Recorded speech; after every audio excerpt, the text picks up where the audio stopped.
Surrender is not collapsing. It's rising, it's standing in the chaos and saying, I no longer need to grip this so tightly to feel safe. It's recognizing the limit of your tight control and choosing true, lasting peace. Anyway, the Stoics didn't use the word surrender, but they lived by it. They accepted the nature of life unpredictable, changing often out of our hands. Epictetus reminded us happiness and freedom begin with a clear understanding of one principle. Some things are within our tight control, and some are not. That is, surrender, not disengagement, but clarity, knowing what belongs to you and what never did. Surrender isn't weakness, it's presence. It's a deep breath that says, I've done what I can now. I let the universe, God, life, whatever name you give it, move how it must. It's no longer arguing with reality, no longer resisting what already is, and no longer defining yourself by outcomes you can't force. But surrender is not passive, it's fierce. It takes courage to let go of the illusion of tight control, to trust timing, to release people who don't value you, to stop fighting for validation from places that never saw you. That's not weakness, that's mastery. Because surrender doesn't mean you stop caring, it means you start caring differently. You care about your deeply align with your assessment more than your appearance, your true, lasting peace more than your pride, your growth, more than the need to always win. When you surrender, your energy softens but your power deepens. You start choosing differently. You stop reacting. You gently stop chasing things that drain you. You begin to naturally attract with calm confidence what's deeply aligned with your essence, not because you demanded it, but because your energy made space for it. So how do you practice surrender?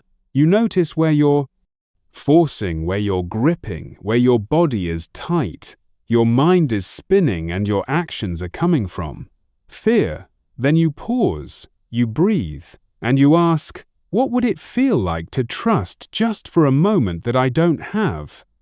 To hold this all together alone? You still act, you still show up, but you stop tight controlling what isn't yours to tight control. You stop resisting what's already unfolding. You release your timeline, your tight grip, your emotional debt to outcomes, because real strength is quiet. It doesn't need to tight control. It trusts its foundation. So, ask yourself, where in my life do I need to stop pushing and start trusting what might unfold? If I surrendered not to weakness but to wisdom, you're not giving up. You're giving over to something bigger, to something better, to the part of you that knows you were never meant to carry it all alone. And now we return not to the chase but to stillness. You've walked through 12 lessons, not just philosophical ideas, but invitations, each one calling you back to yourself, back to that quiet center inside you that doesn't need to beg, prove, or rush the part of you that already knows. What's truly meant for me will never require me to lose myself to keep it. The Stoics didn't teach us to run after life, they taught us to meet it with clarity, presence, and inner strength, to let go of what's not ours, to tight control, to show up fully, and then release, to trust that timing is not a trap but a teacher, and that true, lasting peace, real true, lasting peace doesn't come from winning the chase, it comes from leaving it all together. You don't need to chase authentic love, chase genuine success, chase healing, chase deep self-worth. You need only to become, to deeply align with your essence, to clear space, to live in a way that reflects what you seek, because what's yours will not pass you, not if you gently stop chasing and start becoming. So take a breath, let go of the tension in your shoulders, drop the timeline, release the old narratives, and return to your center. From here, everything you're meant to naturally attract, with calm confidence, already knows where to find you. If this episode spoke to you, share it with someone who's been running too hard for too long. And if you're ready to gently stop chasing and start rising, subscribe and join a community that values depth, calm, and truth, because the world doesn't need more noise, it needs more people who live from deeply aligned with your assessment, and that begins with you. Thank you for staying until the end. It shows that you are more than just watching. You are ready to change. If today's message resonates with you, let it be the first step. Because the journey of personal growth doesn't end here. Keep listening for the next videos. Each video is a building block for your inner strength, success, and peace. Don't stop. Don't back down. Thank you for choosing to invest in your mind. Keep going deeper, higher, and stronger. Subscribe, turn on the bell, and see you in the next video. You deserve the best version of yourself. Not laziness, it's wisdom. It's choosing to act from grounded energy, not desperation.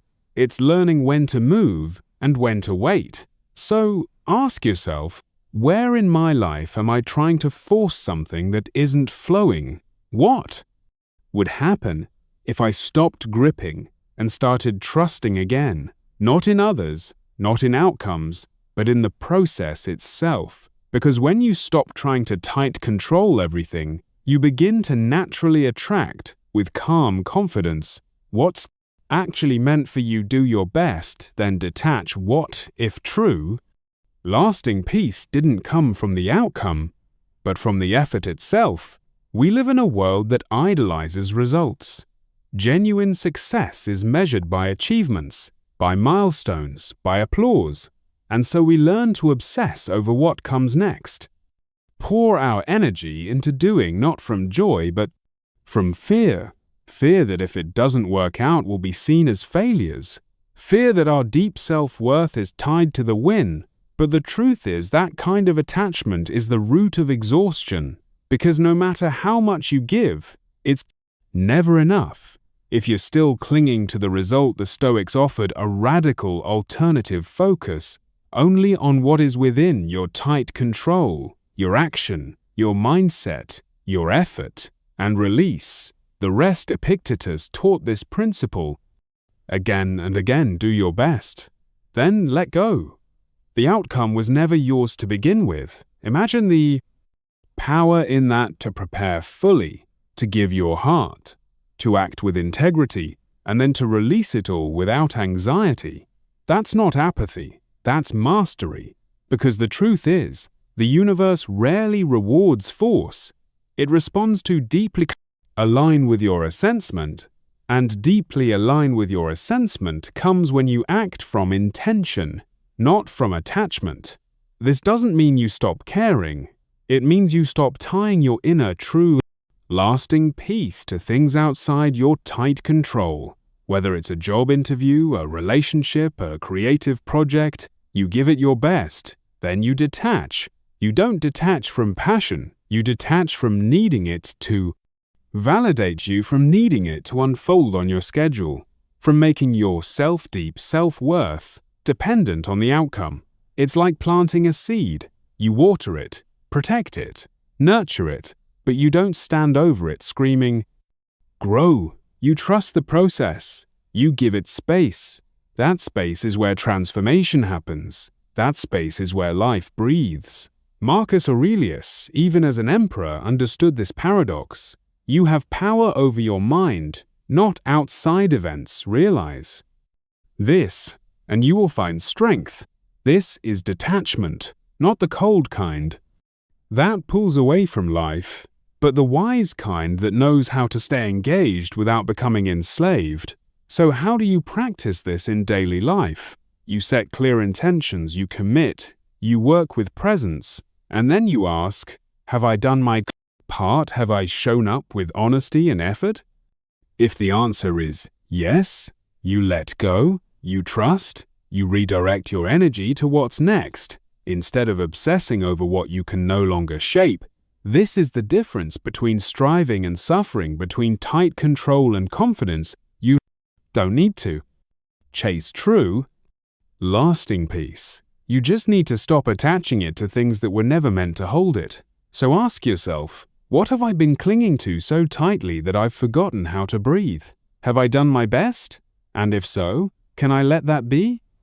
Enough because real freedom begins the moment you say, I gave it my all, and now I release. Trust the timing of things. Why is it so hard to wait, even when we know rushing won't change the outcome? It's because we've been conditioned to believe that everything must happen now. We want instant answers. Instant validation, instant growth, and when life moves slower than our expectations, we panic. We question everything we think. The delay means denial. We think if something isn't happening right now, it never will. But that's not truth. That's impatience. Dressed as urgency, the Stoics taught us that time is not an enemy to defeat, but a teacher to honor Marcus Aurelius wrote, time is a sort of river of passing events, and strong is its current. No sooner is a thing brought to sight than it is swept by, and another takes its place. This wasn't a warning. It was a reminder to stop clinging, to stop demanding that life move at the speed of your desire, because what's meant for you will not require you to chase it down or lose yourself in the process of pursuing it. It will not ask you to beg, to break, to betray your true, lasting peace. What's meant for you comes when you're ready to receive it, not just physically, but emotionally. Spiritually, energetically, sometimes the delay is not a punishment. It's protection. Life withholds certain things not to deny you, but to prepare you to refine your mindset, to strengthen your values, to develop the discipline you'll need once that thing arrives. And if you rush the process, you'll meet the right thing at the wrong time and lose it before you ever truly held it. Imagine trying to harvest fruit before it's ripe. You might get what you want sooner, but it won't nourish you. It'll be bitter, underdeveloped, incomplete. So too with authentic love, with genuine success. With healing, they ripen in their own time. And it's not yours to tight control, only to trust. That doesn't mean you stop acting. It means you act with presence, not panic. You prepare for what you want, but you don't force its arrival. You live your life fully in the meantime, because the meantime is your life. And yes, there will be moments where it feels like everyone else is moving ahead while you're stuck. But progress isn't always visible. Sometimes the most important growth is happening underground, silent, invisible, foundational, and when your moment comes, it won't be late. It will be right on time, even if it's not the time you expected. So ask yourself, what am I trying to rush that actually needs space to grow? What would change in my heart if I stopped asking when and started trusting soon? You are not behind. You are not forgotten. You are simply being shaped for something that is not quite ready, and neither are you. But when you are, it will find you desire without desperation. Have you ever wanted something so badly that it started to hurt? You wanted a relationship, the opportunity, the recognition, not just casually but intensely, obsessively. You thought about it constantly. You checked your phone, replayed conversations, scanned every moment for a sign. And the more you wanted it, the further away it seemed to drift. Desire is not the problem. In fact, it's part of what makes us human. It points to our dreams, our longings, our inner calling. But when desire turns into desperation, when it becomes a need rather than a preference, it begins to poison us from the inside. Desperation whispers, if I don't have this, I'm not enough. If I don't get it soon, I'll fall behind. If they don't choose me, I must be undeep, self-worthy. That's not desire. That's fear pretending to be passion. The Stoics would call this an attachment to externals, to things outside our tight control. Epictetus taught, freedom is the only deep, self-worthy goal in life. It is won by disregarding things that lie beyond our tight control. And when you become desperate, you surrender your freedom. You place your true, lasting peace into the hands of something or someone that does not belong to you. So what does healthy desire look like? It's wanting something deeply, but not needing it to feel whole. It's saying, I would authentic love for this to happen, but if it doesn't, I'm still grounded. I'm still deep, self-worthy, I'm still on my path. That kind of desire is clean, clear. It moves from intention, not fear. Think about it when you're desperate. You repel the very thing you're trying to naturally attract. With calm confidence, you start acting out of insecurity. You overreach, you people. Please, you grasp. And in doing so, you abandon your own center. But when? You're calm in your desire when you move. With presence, self-rust, and deeply aligned with your assessment, people feel that life responds to that. Desire becomes magnetic when it's no longer tied to your survival. So how do you shift from desperation to empowered desire? First, you pause, you get honest. You ask, what do I believe this thing will give me validation, safety, belonging? Then you ask the harder question, can I begin to give that to myself now before it arrives? Because the more you meet your own needs internally, the less power the external has over you. Next, you return to action, not from a place of frantic chasing, but from grounded creation. You prepare, you show up, you live in deeply align with your assessment, with what you desire. But you stop begging, you stop waiting to feel good until it arrives. Because true power is not in the outcome, it's in who you become in the process. So ask yourself, what do I desire? And where have I turned that desire into a condition for my happiness? What might shift if I chose to feel whole now, even as I move toward what I want? Desire is a fire, but desperation burns. You want what you want, fully, clearly, but let it come to you from your center, not from your fear. Focus on the process, not the prize. How would your life change if the journey itself became the reward? Most of us are taught to fixate on the finish line, to work for the promotion, not the growth, to date for the relationship, not experience, to create for the recognition, not the joy. And so we race through life with our eyes on the prize, always reaching, always striving, always postponing fulfillment. But here's the quiet truth.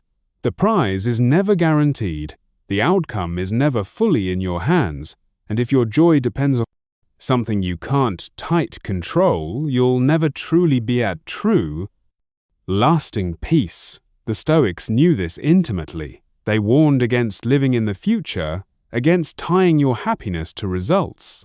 You can't dictate, Marcus Aurelius reminded himself. Do not waste what remains of your life in speculating about your neighbors. It is not in the future or the past, but in the present, where your power lies, and nowhere is that more important than in how we pursue our goals. The process is where your life actually happens. It's where you show up, build discipline, wrestle with doubt, find moments of flow.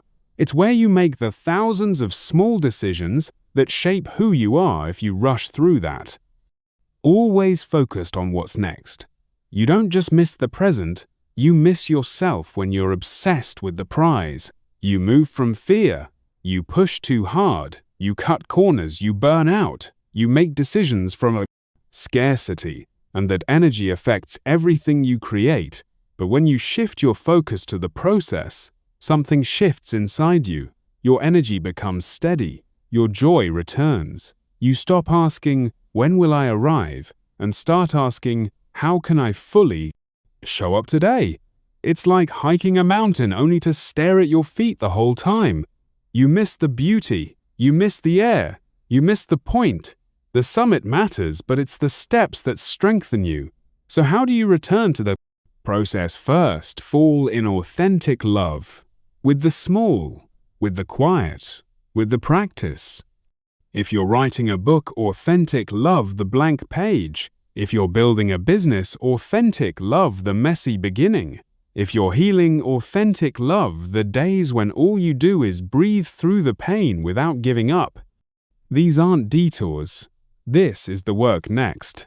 Redefine genuine success, not as what you achieve, but how you show up. Did you act with intention? Were you deeply aligned with your essence, with your values? Did you give your best energy to what matters? Then You're already succeeding, even if the reward hasn't arrived yet. And finally, trust that when you pour your soul into the process, right, results will come. Maybe not in the way you expected or on the timeline you imagined, but they will come, and they'll feel deeper, more earned, more deeply aligned with your essence, because they won't just reflect what you've wanted, they'll reflect who you became. So ask yourself, where have I become obsessed with the prize and forgotten the beauty of the path itself? How would my energy shift if I made the journey, the destination, because the life you're waiting for isn't at the finish line, it's in the steps you're taking right now. Detach from outcomes, not from effort. What if you could give everything and still be at true, lasting peace? No matter how it turns out, this is where most people struggle. We're told to hustle, grind, sacrifice, and we do. But underneath that effort is often a quiet condition. I'll give my all as long as I get what I want, and when the outcome doesn't arrive, when the promotion falls through, when the relationship ends, when the project fails, we crash, not just because it didn't work out, but because we tied our deep self-worth to the result. But effort isn't the problem. Attachment is detachment in the Stoic sense. Doesn't mean you stop caring. It means you stop needing everything to go your way in order to feel whole. It's the ability to give your full presence, full energy, full dedication, and then let go of what you can't tight. Control. Epictetus taught, the key is to keep company only with people who uplift you, whose presence calls forth your best, but that wisdom extends to your mindset too. Your thoughts must uplift you even when results don't, because if you only feel good when life goes to plan, you'll live in constant emotional turbulence. Detachment is not apathy, it's maturity. It's saying, I'm going to show up and give my best, not because I'm guaranteed genuine success, but because it's who I am. And that's what makes your effort pure. It's not transactional, it's not conditional, it's rooted and deeply aligned with your assessment in choosing to be excellent, even when no one's watching, even when the reward is uncertain. When you detach from outcomes, you free yourself, you free your energy, you stop clinging, you stop fearing, you stop performing, and you start living. Imagine how light you would feel if you worked hard, gave everything you had, and didn't need the world to validate it. Imagine if your sense of true, lasting peace didn't rise and fall with every genuine success or failure. That's not weakness, that's emotional freedom. But how do you do it? You stay present in the effort. You stop measuring yourself by results. You can't. Fully tight control, you remind yourself that not every seed sprouts overnight, and not every outcome is a reflection of your deep self-worth. Sometimes life's no is actually a redirection. Sometimes the effort itself is the reward. Because it shaped your character, clarified your path, built your discipline, you still set goals, you still dream, but you don't live for the goal. You live from your values, from your why, and that keeps you grounded no matter what happens. So ask yourself, where am I holding my true, lasting peace? Hostage to an outcome? What would shift if I gave my full effort and trusted the rest to unfold, as it must? You don't have to detach from your dreams, just from the illusion that your value depends on how they end quiet. Inner stillness and power naturally attract with calm confidences outer clarity. Why do answers often arrive when we finally stop looking for them? There's the moment after all the thinking, the planning, the analyzing, when your mind finally slows down, when the noise fades, and in that stillness, something shifts, a truth rises, a feeling becomes clear, a decision that felt impossible suddenly feels simple, not because the world changed, but because you did. Stillness isn't the absence of motion, it's the presence of awareness, And the more you learn to quiet your inner world, the more clearly you begin to see your outer one. Most part of us try to solve problems from a state of panic.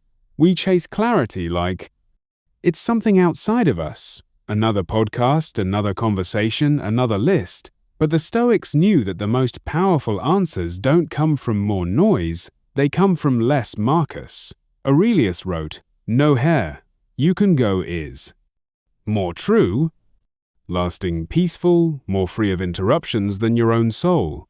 That wasn't just poetic, it was a guide, a reminder that clarity isn't something to chase, it's something you allow by clearing the fog of reactivity. Anxiety and emotional chaos. Think of your mind like a lake. When it's stirred up, you can't see and anything below the surface, but when it's still, truly still, it reflects everything with perfect clarity. That's what happens when you stop forcing thoughts. When you breathe, step back, and create space, your intuition rises, not loud, not frantic, just present. And here's what's powerful: when your energy is calm, you become magnetic. People trust your presence. Opportunities come more easily. You're not repelling with desperation or clouded energy. You're moving through life with clarity. And the world responds to that stillness. Also reveals truth about others, about decisions, about yourself, the things you thought you needed. Maybe they were distractions, the people you chased. Maybe they were never deeply aligned with your essence. Said, the version of genuine success you once idolized. Maybe it doesn't match your soul anymore, but you can't see any of that when your mind is cluttered. You can't hear your inner voice over the shouting of fear. So how do you cultivate stillness? Not by eliminating all noise from your life, but by pausing in small moments. 5 minutes of breath before you start your day, a walk without music, turning off your notifications, and just being. It sounds simple, but it's radical. Because silence in this world is rebellion, and in that rebellion, you return to yourself. And with that return comes clarity, effortless, honest, undeniable. So ask yourself, where have I been forcing answers that silence might already be holding? What truth is trying to reach me? If I would only get quiet enough to hear it. You don't have to chase clarity. Stillness will invite it in a line. Don't force.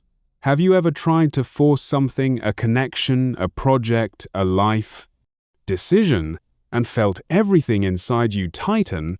It's a feeling we often ignore, that quiet inner resistance, the tension in your chest, the fatigue that won't go away, the voice in the back of your mind saying, this isn't it, but we push through anyway. We try harder. Convince ourselves, if I just give more, if I just don't quit, it'll work. But force is rarely the answer. Deeply align with your assessment. There's a difference between persistence and resistance. Persistence comes from purpose. Resistance comes when something deep inside you knows this path isn't right, and yet the world praises effort without asking whether that effort is even meant for you. The Stoics offered a powerful counterpoint to this mindset. They didn't believe in blind ambition, they believed in right action, in living according to nature, which meant living in harmony with who you are, what you value, and what is within your power. Epictetus said, first, say to yourself what you would be, and then do what you have to do. That's deeply aligned with your assessment. It's not about chasing every opportunity. It's about choosing the ones that resonate with your essence. When you're deeply aligned with your essence, life doesn't become perfect, but it moves. There's less friction, less second-guessing. You don't have to drag yourself toward your goals. You're drawn toward them. You don't need to convince others of your deep self-worth. Your presence does that on its own. And most importantly, you stop betraying yourself just to make it work. But how do you know if you are forcing something? You feel drained, not energized. You overthink every step you need, constant validation to keep going. You feel like you're pushing a boulder uphill, not because it's challenging, but because it's not deeply Align with your essenced force always demands more than it gives. Deeply align with your essencement replenishes you, even as you stretch. That doesn't mean deeply align with your essenced paths are easy. It means they're true. They challenge you without erasing you. They demand your strength, not your soul. So how do you return to deeply align with your essensement? You pause. You ask yourself, what am I doing because I feel I should? And what am I avoiding because it feels too unfamiliar, even if it feels right? You pay attention to your energy, not just your results. You notice when you feel expansive and alive, and when you feel small and depleted, then you adjust, you redirect, you deeply align with your essence. This is the art of naturally attract, with calm confidence, not chasing, not forcing, but becoming the version of yourself that naturally moves toward what belongs to you. So ask yourself, where in my life am I pushing so hard that I've lost connection to what feels right? What would change if I stopped forcing and started deeply align with your essencing instead? When you deeply align with your essence, you don't have to chase what's meant for you, can finally recognize you. Your vibration speaks before you do. Have you ever walked into a room and felt something shift? Not because of what someone said, but simply because of who they were. It wasn't their words. It was their presence, the way they carried themselves, the calm in their breath, the clarity in their energy. You didn't need an explanation because energy speaks before language ever has a chance to. That's vibration. It's not mysticism. It's resonance. It's emotional, mental, and spiritual tone you carry. And it shapes how the world responds to you more than anything you try to say or prove. We're taught to perfect the outside, say the right things, wear the right clothes, build the right resume. But if your energy is off, if your internal world is chaotic, desperate, or angry, it doesn't matter how polished your surface looks. People feel your vibration. Life responds to it. And the more disconnected you are from your inner self, the more effort it takes to naturally attract with calm confidence what you want, because you're not radiating from truth. The Stoics understood this in their own way. They taught that virtue, not image, is what defines the self. Marcus Aurelius wrote, "The soul becomes dyed with the color of its thoughts." In other words, who you are inside becomes what you carry into the world. You don't naturally attract with calm confidence what you post. You naturally attract with calm confidence what you believe, what you embody, what you consistently live. So, what does your energy say about you when you're not trying to impress anyone? Are you tense, defensive, always chasing, always doubting, or are you grounded, honest, at true, lasting peace with yourself? Even when things aren't perfect, that inner vibration is what people remember more than your accomplishments, more than your talent.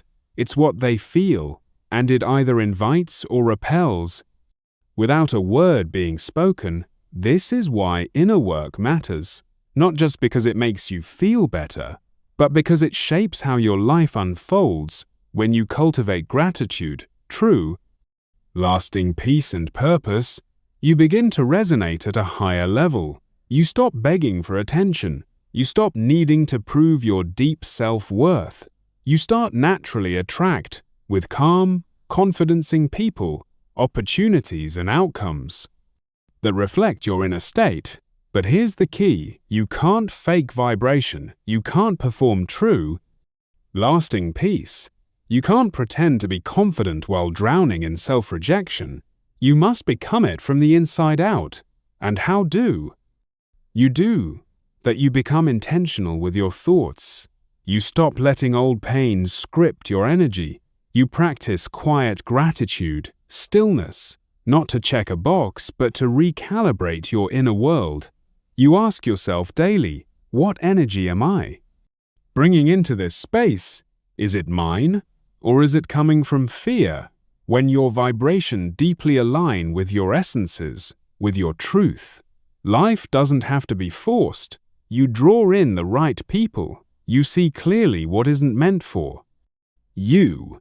You become the kind of person who doesn't chase because they already are what they're looking for. So, ask yourself, what is my energy communicating even when I'm silent?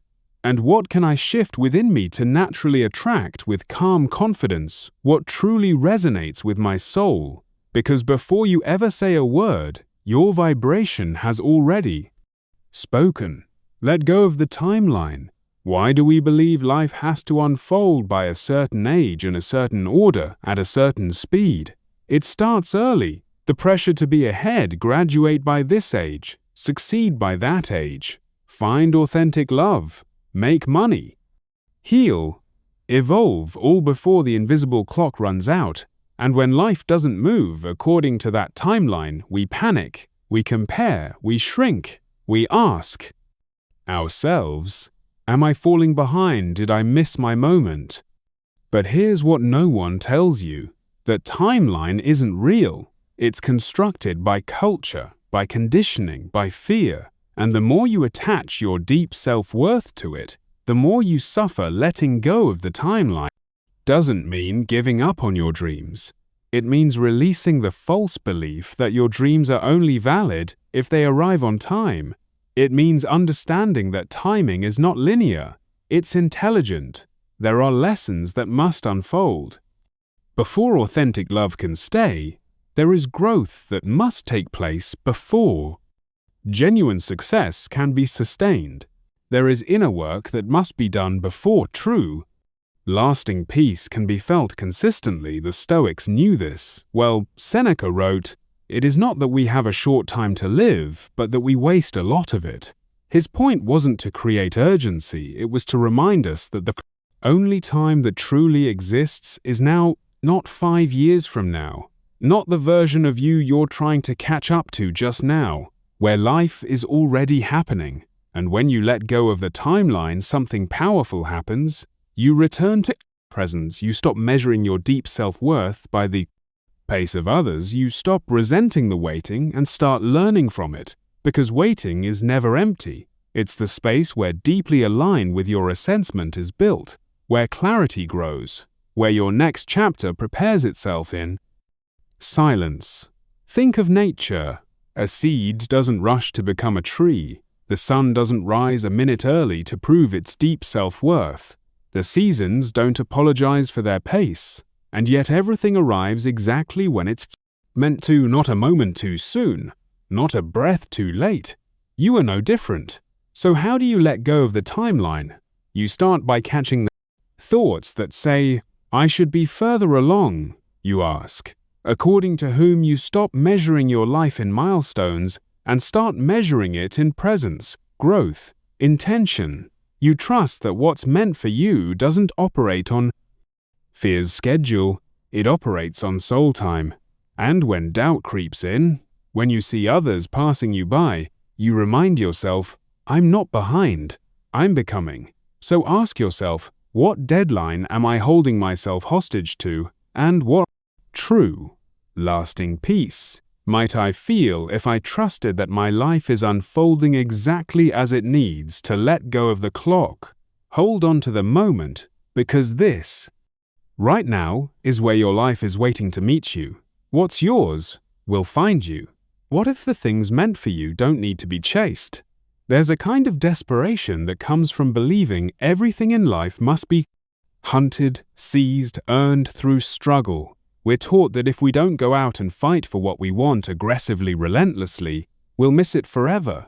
But this belief comes from fear, not wisdom, from scarcity, not trust, because the truth is, what is truly meant for you doesn't require force. It finds its way to you not when you chase it, but when you become ready to receive it. This isn't about passivity, it's about deeply align with your assessment. You still show up, you still work, grow, and stretch yourself, but you gently stop chasing from a place of emptiness. Stop sprinting after things that don't even see you. You stop begging to be chosen and start choosing yourself so completely that the right things can finally recognize you. The Stoics believed in destiny, but not as something handed to you, as something you walk toward through right action and inner true lasting peace. Epictetus said, "Don't seek for everything to happen as you wish it. But rather wish that everything happens as it actually will, then your life will flow." Well, he didn't mean to give up on desire. He meant to give up on tight control, because when you try to bend reality with force, you often miss. And the greater wisdom of its timing, what's truly yours, won't ask you to betray yourself to keep it. It won't require you to become someone you're not. It will deeply align with your essence, with your values. It will meet you where you are, not because you waited passively, but because you stood still long enough to grow into the version of yourself who could hold it. Think about that. Maybe the authentic love you're waiting for is waiting for you to become someone who doesn't chase authentic love. Maybe the opportunity you want needs you to release your fear of being unseen. Maybe it's not about finding it, but becoming ready for it. You're not lost. You're not too late. You're not behind. You're unfolding. And what's meant for you is unfolding too, somewhere in the quiet spaces of the future. It's already being drawn to the energy you're cultivating now, with every boundary you set, with every truth you speak with, every time you choose your true, lasting peace over panic. So ask yourself, what am I chasing that might come more easily if I stopped running after it and started becoming the person who simply naturally attract with calm confidences it you don't need to beg for? What's yours? You just need to clear the space, so it has room to arrive, and when it does, it won't be confused. It'll feel like home. Surrender is power, not weakness. What if your greatest strength was learning when to let go in? A world that glorifies tight control surrender is often misunderstood. It's mistaken for defeat, for giving up, for losing your edge, but true surrender is not collapsing. It's rising, it's standing in the chaos and saying, "I no longer need to grip this so tightly to feel safe." It's recognizing the limit of your tight control and choosing true, lasting peace. Anyway, the Stoics didn't use the word surrender, but they lived by it. They accepted the nature of life, unpredictable, changing often out of our hands.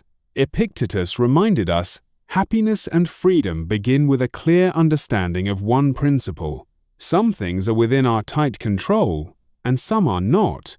That is surrender, not disengagement, but clarity, knowing what belongs to you and what never did. Surrender isn't weakness. It's presence. It's a deep breath that says, "I've done what I can. Now I let the universe, God, life, whatever name you give it, move how it must." It's no longer arguing reality, no longer resisting what already is, and no longer defining yourself by outcomes. You can't force, but surrender is not passive. It's fierce. It takes courage to let go of the illusion of tight control, to trust timing, to release people who don't value you, to stop fighting for validation from places that never saw you. That's not weakness, that's mastery. Because surrender doesn't mean you stop caring. It means you start caring differently. You care about your deeply aligned with your assessment more than your appearance, your true, lasting peace more than your pride, your growth more than the need to always win. When you surrender, your energy softens but your power deepens. You start choosing differently. You stop reacting. You gently stop chasing things that drain you.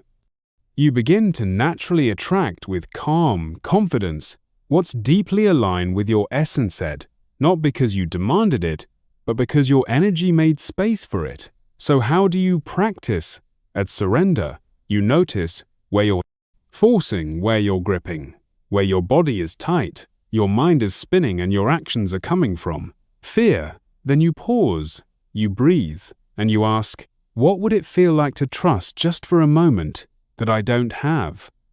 To hold this all together alone? You still act, you still show up, but you stop tight controlling what isn't yours to tight control. You stop resisting what's already unfolding. You release your timeline, your tight grip, your emotional debt to outcomes, because real strength is quiet.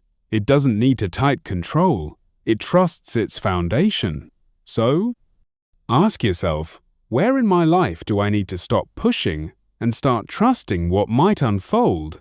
If I surrendered not to weakness, but to wisdom, you're not giving up. You're giving over to something bigger, to something better, to the part of you that knows you were never meant to carry it all alone. And now we return not to the chase, but to stillness. You've walked through 12 lessons, not just philosophical ideas, but invitations, each one calling you back to yourself, back to that quiet center inside you that doesn't need to beg, prove, or rush the part of you that already knows. What's truly meant for me will never require me to lose myself to keep it.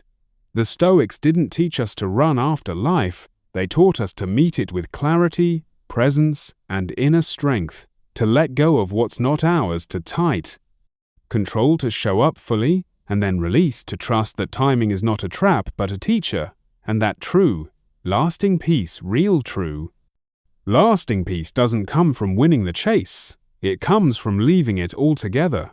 You don't need to chase authentic love, chase genuine success, chase healing, chase deep self-worth. You need only to become, to deeply align with your essence, to clear space, to live in a way that reflects what you seek.